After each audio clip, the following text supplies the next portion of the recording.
Dans cette vidéo du chapitre 27 de Minutes de cours, je complète la situation 1 et la question instantanée 1 de la section 1.5 de Séguin en répondant au troisième point d'interrogation, donc à la force électrique qui existe sur la troisième particule, sur la particule C. Évidemment, je vais aller encore plus rapidement parce que c'est la troisième fois qu'on a exactement la même démarche. À la page appropriée, j'ai retranscrit évidemment mes données. J'ai fait le dessin que je ne décache pas immédiatement et j'ai fait surtout le deuxième dessin que je fais tout le temps pour montrer les deux charges qui vont créer maintenant un champ électrique en un point C de l'espace.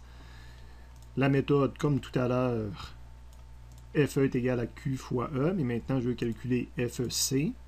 Donc la charge que je prends CC multipliée par le champ résultant à cet endroit-là. Évidemment, encore une fois, le champ résultant en valeur absolue que j'ai besoin va être égal au champ résultant selon x avec signe. Cette valeur-là avec signe est calculée à l'aide du principe de superposition que j'applique maintenant en C. Donc, il y a le champ résultant créé par A sur C, créé par une positive. Donc, c'est un champ, pas un champ résultant, mais un champ électrique tout court qui s'en irait vers la droite parce que c'est une charge positive. Créée par la deuxième particule, c'est-à-dire par la B sur C, c'est une particule négative, donc elle aurait un champ électrique de l'autre côté. Évidemment, je ne connais pas les longueurs exactes tant que je n'ai pas fini de résoudre le problème. Dans ce cas-ci, j'avais fini de résoudre. On va voir tout à l'heure que la valeur B sur C est plus grande que A sur C, donc il serait vers l'arrière.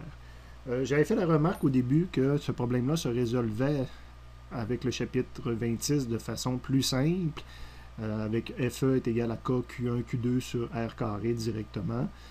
En plus que c'est plus simple, c'est une forme aussi qui nous évite de refaire des calculs parce que en appliquant la troisième loi de Newton, exemple, je calcule la force électrique A sur B.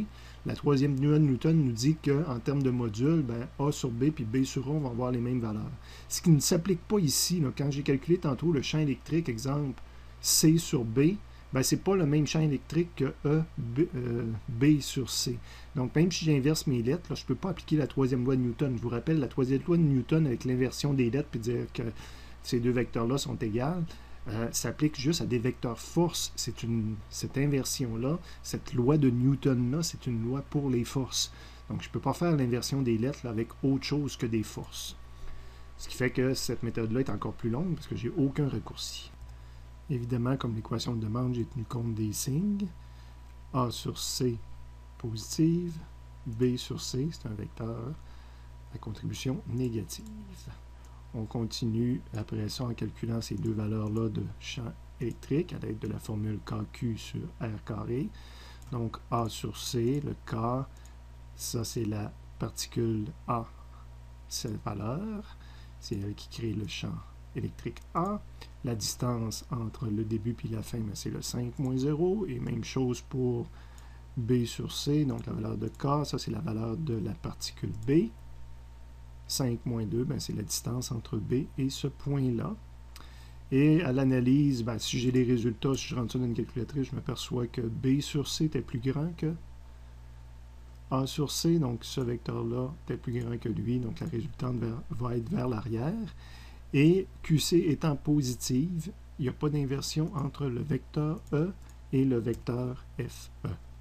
Donc, le vecteur champ électrique que j'essaie d'attraper, voilà, est dans le même sens que le vecteur FE parce qu'on considère une particule qui est positive à cet endroit-là.